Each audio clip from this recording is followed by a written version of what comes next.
Interlude 4. Brutus.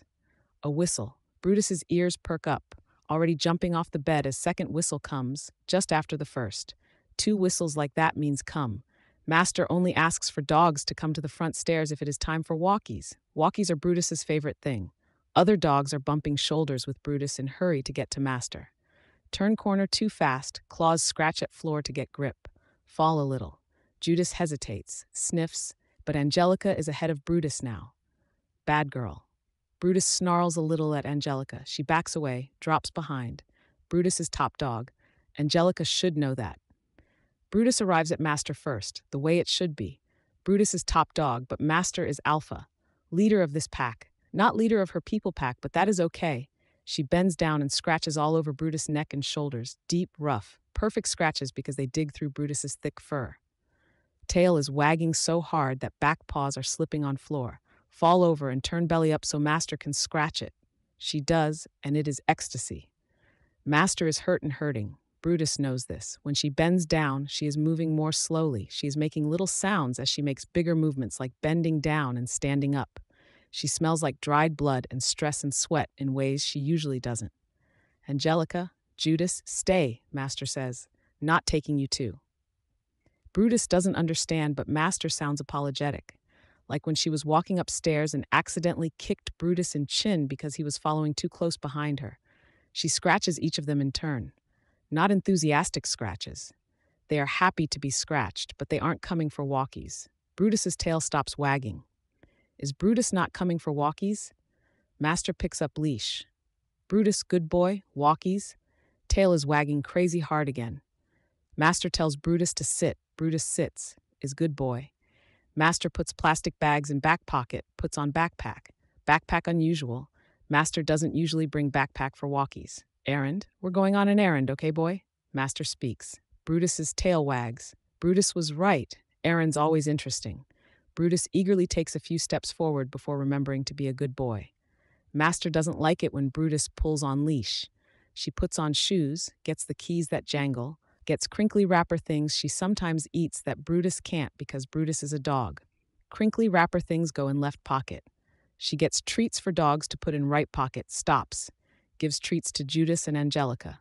Treat for Brutus? Treats later, Master says. Later is familiar word, but meaning unclear. Brutus feels crushing disappointment as treats go in Master's right pocket. Jumps up a little to remind Master she forgot to give a treat. Master makes angry clucking noise, and Brutus is sorry now. Tail down, ears down. Bitch, hold up, speaks the scentless man. Scentless man makes Brutus nervous because he is big, but he has no smell. But he is Master's alpha, so Master stops and listens. You're going out? The scentless man asks. Work, Master says. The scentless man waits for something, then speaks again. Are you okay? Fucking peachy. Brutus knows Master only says fuck word like that when she's mad. I have a hard time believing that, to be honest. You were in pretty rough shape when I found you with Uber and Leet's henchmen and those guys from the ABB. I'm fine now, Master tells him. She sounds angry. Brutus steps forward, ready to growl to add own voice to hers, but Master tugs on leash just a little, and Brutus stays quiet. When I found you, one of them had you tied to the ceiling by your wrists and was using you as a punching bag. Master breaks eye contact. Brutus knows this is a sign that Master sees the scentless man as her alpha. When she speaks, she still sounds angry. I fucked up. I was bored, restless, figured I'd walk Angelica and see if I could meet you guys where the money was. Someone recognized me and tailed me. I was stupid. I took my licks for it. I'm fine now. We have the money. All is well.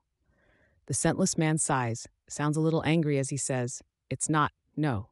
Never mind. No use getting into it. But what if someone recognizes you while you're walking him? I'll fight back sooner, harder. Or are you going to tell me I can't walk my dogs anymore? All of a sudden, Master is tense. Brutus can see it in her legs, hear it in her voice, feel it in her grip on the leash. I wouldn't do that, the scentless man replies, his voice quiet, slightly strained. And you wouldn't listen even if I did. Just be careful. I can't go? Go. Enjoy your walk, both of you. And the tension leaves Master. One small whistle, and Brutus knows to follow, down the stairs and out the door into the outside world. So many smells, so many sounds, so exciting.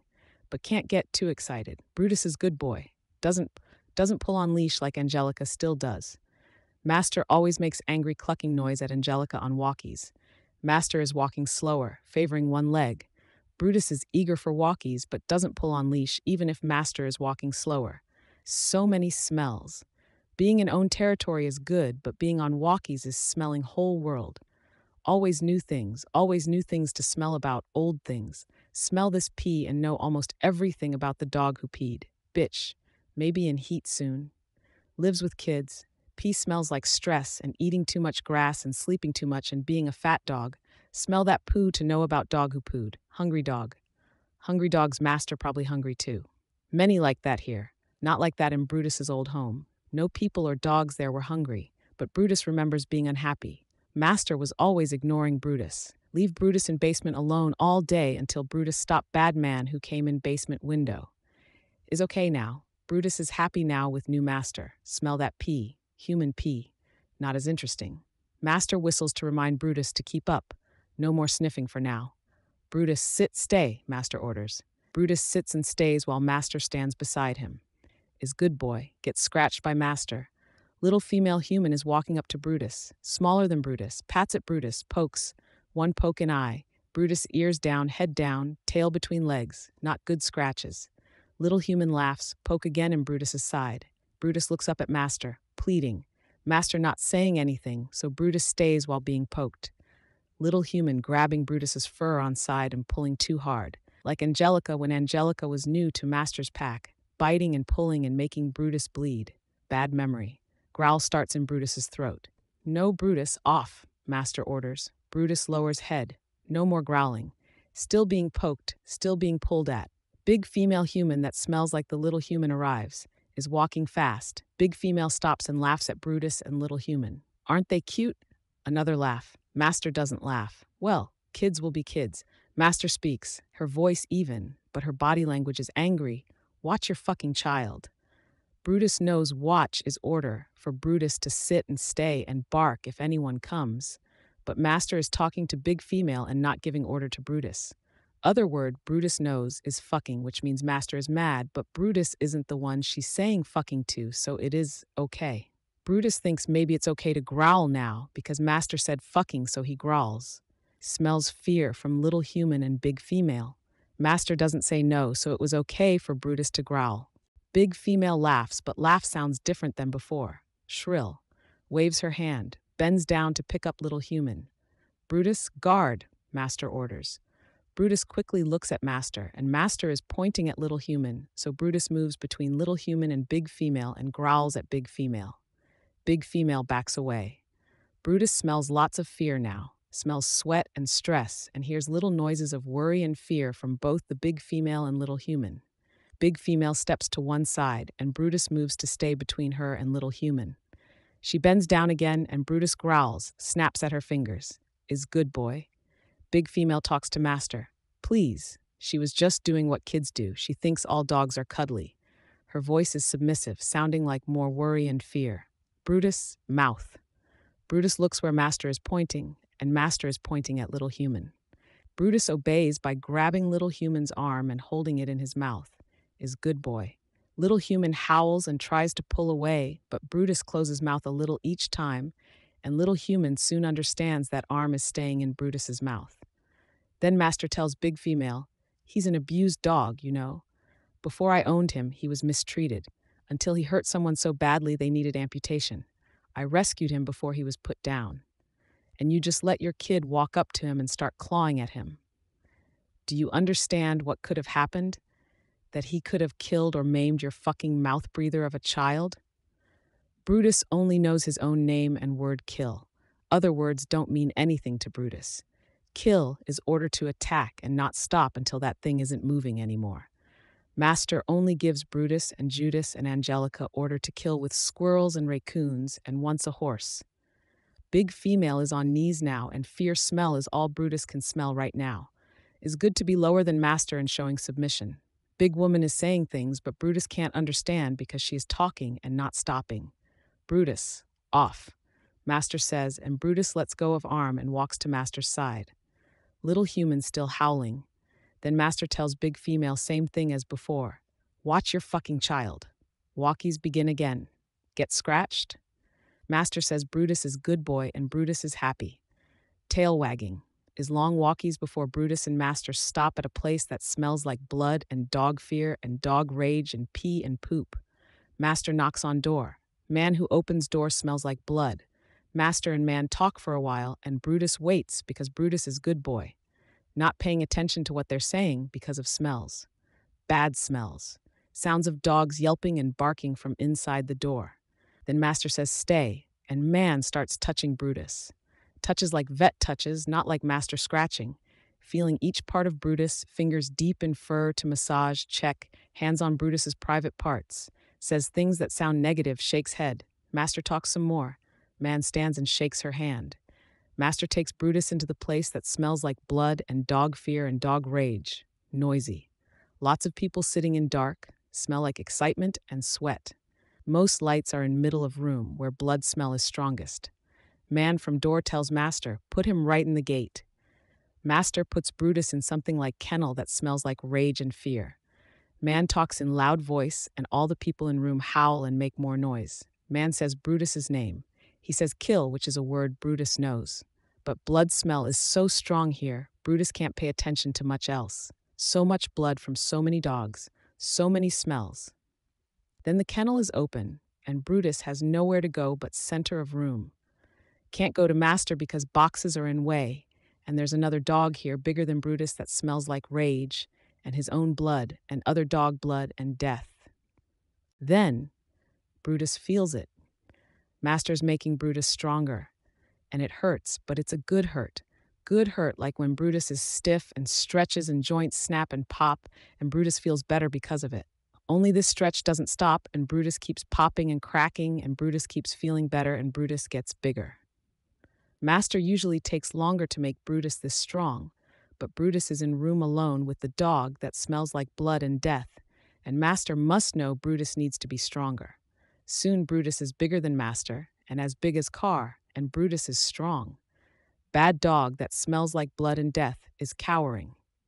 Then Master whistles twice, which is order to come, and Brutus is confused because there is no way to come. Master whistles again and calls Brutus's name, and Brutus lunges for boxes that are in the way. Boxes break, and Brutus can come to Master like a good boy. Brutus, guard, Master says, and Brutus goes where Master is pointing, and that is door, where all the people who smell like fear are going. To get to door and guard, Brutus uses paws to push people out of the way, and grabs one person's arm and flings her to one side like Brutus likes to fling favorite toys, and person makes shrill howl. Then, Brutus is guarding door, and people are running other way. Reminds Brutus of squirrels and how squirrels run. But people are not as fast or clever as squirrels, and they don't play unfair by running up trees. Brutus, attack! Master shouts, and Brutus obeys like a good boy. Brutus uses paws and teeth and size to jump into the crowd of people who are running like squirrels and make them stop running. Brutus knows it's bad to shake people, like Brutus shakes toys or shakes squirrels.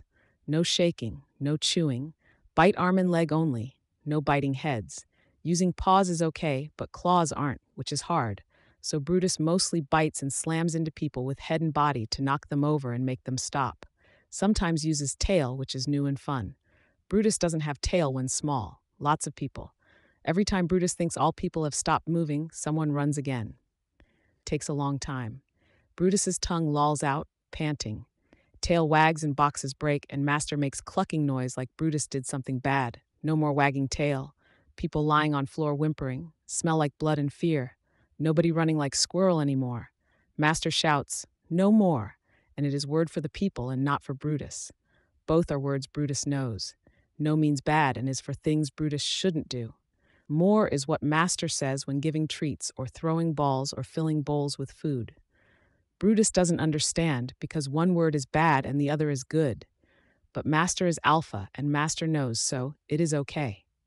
Master takes jangly keys from whimpering person and picks up cage with angry dog inside that smells like blood. Master takes cage outside and puts it in car and tells Brutus to guard the cars. Some people leave place, but Brutus doesn't let anyone near cars. Is good boy. Master goes inside and gets more cages with angry dogs and puts them all in the car. Then Master does it again. Master gets backpack and uses ropes from backpack to tie cages together and tie cages to car.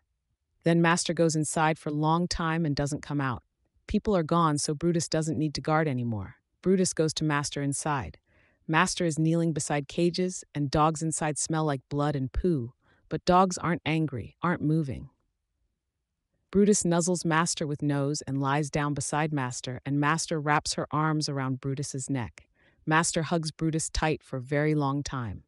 Brutus knows it is a long time because Brutus stops being big and becomes smaller than Master. Cars that make howling sounds start to come from far away, and Brutus makes little barks like Master taught him. Master gets up and takes Brutus into the car and gets an other door, and the car starts moving. Master opens and eats crinkly thing from pocket. Master gives Brutus treat, then rolls down window so Brutus can stick his head out in the wind, and Brutus's tail wags, because Brutus knows he was a good boy.